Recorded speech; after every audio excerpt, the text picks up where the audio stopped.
vamos a pasar al reómetro o a la reometría oscilatoria. Son ensayos dinámicos también. A ver, este es el equipo que yo creo que han utilizado, al menos lo han visto en físico-química. El reómetro es un equipo que tiene la capacidad de estudiar el comportamiento reológico, no solo de alimentos, sino de otros materiales también, que tienen algo de sólido y de líquido. ¿Recuerdan cuando yo les mostré el esquema de ese segmento que dije materiales viscoelásticos? Tiene algo de líquido y tiene algo de sólido. Si yo mal no tengo entendido, el equipo que tenemos en la universidad, que no conozco bien el modelo, por eso no quiero mentir, también tiene la capacidad de trabajar como viscosímetro. Al menos eso me había comentado Ignacio Massó en su momento, ¿sí? Aquí el principio de funcionamiento es diferente. En el viscosímetro vimos un viscosímetro rotatorio. Tenía un eje que rotaba, ¿ok? Aquí el eje del equipo lo que va a hacer es oscilar, es decir, va a ir hacia un lado y hacia el otro, ¿sí? Yo lo hago con mis manos, tal vez ustedes lo puedan ver. Es como que hiciera esto. Obviamente con un pequeño movimiento. Son ensayos de deformaciones pequeñas en estos alimentos, ¿sí? El producto a evaluar se va a poner entre dos placas paralelas. Esas placas, una va a estar fija y la otra va a generar ese movimiento oscilatorio hacia un lado y hacia el otro. En general, la temperatura está controlada a través de una placa Peltier que mantiene la temperatura constante durante toda la medición. Este equipo difícilmente lo vean también en la industria. Son equipos que se utilizan más para investigación y desarrollo. Son equipos que se utilizan, por ejemplo, para conocer qué ocurre o el comportamiento de algunos, sobre todo almidones modificados o tipo de geles o gelificantes. Bueno, creo yo que un poco por eso está relacionado que lo usen la gente de fisicoquímica, ¿no? En la universidad. No son equipos robustos de uso en la industria, a no ser que trabajen en una industria en donde lo que se generan es desarrollo de nuevos almidones o nuevas formulaciones. Básicamente, aquí lo que vamos a ver, esta es una imagen, es fea la foto, pero es de una fotocopia que va a ser, era lo que tenía. En la parte de la izquierda de esta imagen, es como que ustedes ven la placa desde arriba, ¿sí? Entonces ven el movimiento oscilatorio que hace hacia un lado y hacia el otro, de ese ángulo que es phi, ¿sí? ¿Lo ven? Entonces, en realidad, el esfuerzo va a ser un esfuerzo que va a tener una función sinusoidal, como la gráfica que ustedes ven a la derecha, ¿sí? Y si el esfuerzo tiene una función sinusoidal, la respuesta también va a tener una función sinusoidal, ¿sí?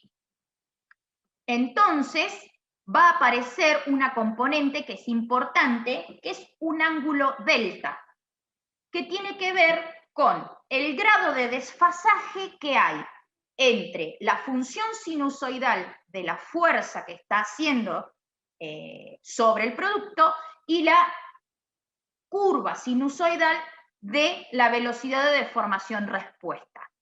Aquí fíjense que la relación que hay entre el esfuerzo de corte aplicado y la velocidad de deformación no está dada por la viscosidad. Aparece un G asterisco que se llama módulo complejo, ¿sí? ¿Por qué se llama módulo complejo? Bueno, vamos a ver que tiene estas funciones sinusoidales, ¿sí? Si yo aplico una velocidad de deformación controlada, la función que tendré tiene esta forma, ¿sí? Va a tener un esfuerzo cero, pero también va a tener una componente sinusoidal, en donde va a aparecer ese ángulo, ¿sí? De oscilación que tiene la placa sobre la muestra.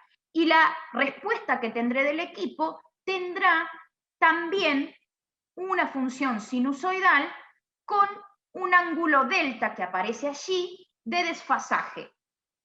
Ahora bien, si nosotros utilizamos el equipo, aplicamos o seteamos los valores de esfuerzo de corte, el equipo trabaja y nos da la devolución de la velocidad de deformación obtenida y encontramos que ambas curvas sinusoidales están solapadas, es decir, que no hay un desfasaje entre una curva y la otra, ese ángulo delta es 0, estamos frente a un alimento que es puramente sólido. Es decir, no tiene componente líquido dentro de su matriz. Ahora, si al hacer el ensayo encontramos que esas dos curvas están desfasadas y ese ángulo de desfasaje es de 90 grados, como se puede ver, ¿sí?, en esta llavecita que está en la curva de abajo que dice 90 grados, vemos que las dos curvas están completamente desfasadas, estaríamos frente al otro extremo que sería un líquido ideal. Es como si pusiéramos un newtoniano adentro del reómetro. ¿Bien? Ahora, la realidad es que ese ángulo de desfasaje en los materiales viscoelásticos va a estar entre 0 y 90 grados dependiendo la proporción de líquido o de sólido que tenga la matriz. ¿Estamos? Bien.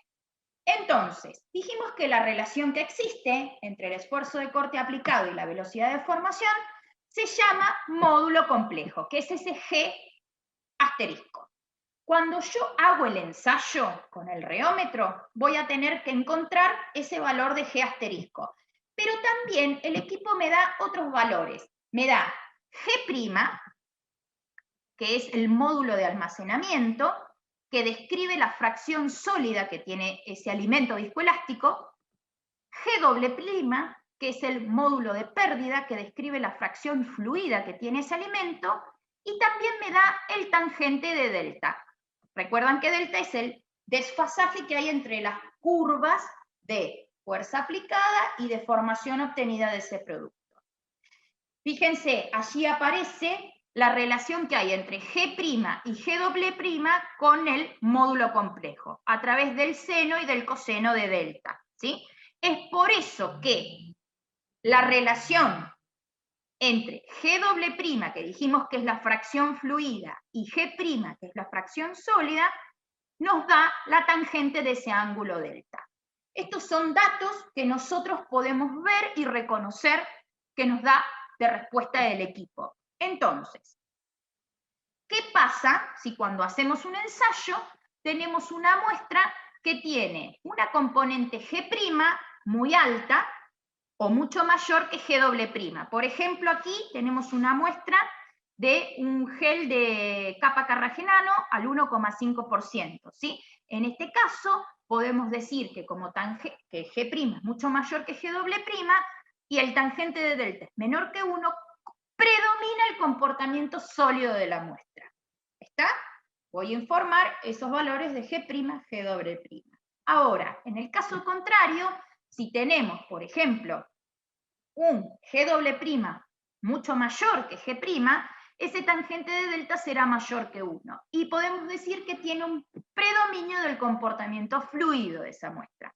Acá fíjense, esto es una solución de una goma guar a 0,5%. ¿Sí? Se nota que la parte líquida, que es G'', es mucho mayor que G'. Ahora bien, fíjense, esa es la misma gráfica. ¿Qué pasa si yo aumento la concentración? Empieza a cambiar el comportamiento reológico de esa solución. Las curvas ya se empiezan a solapar. El comportamiento líquido disminuyó y comienza a aumentar el comportamiento sólido. ¿Qué pasa si yo vuelvo a aumentar esa concentración a un 3,5?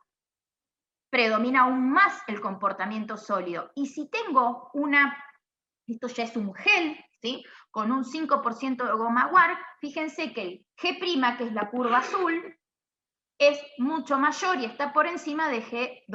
Esto me está diciendo que tiene un comportamiento mucho más sólido el producto, ¿sí? Entonces, fíjense cómo cambiando algunas variables puedo ir viendo en el equipo cómo repercute en la reología.